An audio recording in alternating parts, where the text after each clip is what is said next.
Hello বন্ধুরা, আজকে রিব্লগসের একটা নতুন ভিডিও নিয়ে আবার তোমাদের কাছে চলে আসি। আজকে যে গাছটা নিয়ে এসেছি সেই গাছটা হচ্ছে ব্রাজিলিয়ান বাম্বু। অনেকে লাকি বাম্বুও বলো, লাকি উড বলো। বেসিক্যালি সবাই এটা ভেবে থাকে যে এটা যেহেতু ব্রাজিলিয়ান বাম্বু বলে এর অরিজিন হয়তো ব্রাজিল, বাট না, এটা কিন্তু একদম ভুল। এটাও অরিজিন হচ্ছে আফ্রিকা। আচ্ছা, এবার এর মেনটেনেন্সটা একটু বলি তোমাদের।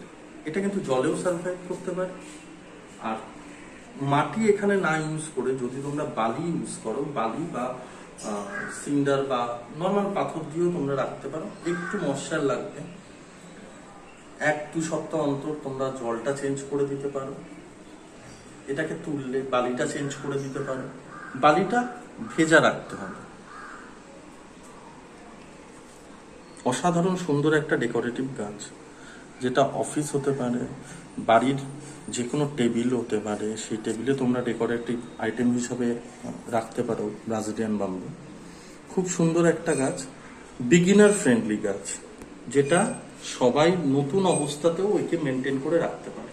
কোনো মেনটেনেন্স নেই, একদম লো মেনটেনেন্স গাছ।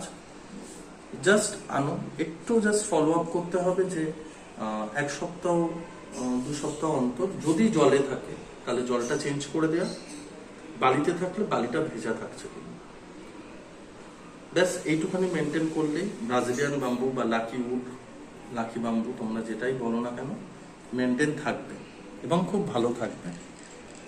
খুব একটা খাবারের কোনো প্রয়োজন হয় না, তরল জাতীয় কোনো সার দিতে পারো, তাতেই গাছটা খুব ভালো থাকবে। দেখো এখানের অনেকগুলো এর মুখ বেরোয়, যেখান থেকে আরো পাতা ছাড়বে। ইন ফিউচার এখান থেকে আরো পাতা বেরোবে, গাছটা বড় হবে, পাতা ডেভেলপ করবে, দেখতে সুন্দর হবে। অদ্ভুত একটা সুন্দর গাছ। যারা ইনডোর করছো তারা প্রথমে এই গাছটা ট্রাই করে দেখতে পারো। ঠিক আছে, চলো দেখা হচ্ছে নেক্সট ভিডিওতে। আশা করি তোমাদের এই ইনফরমেশনটা কাজে লাগবে। চলো, টাটা।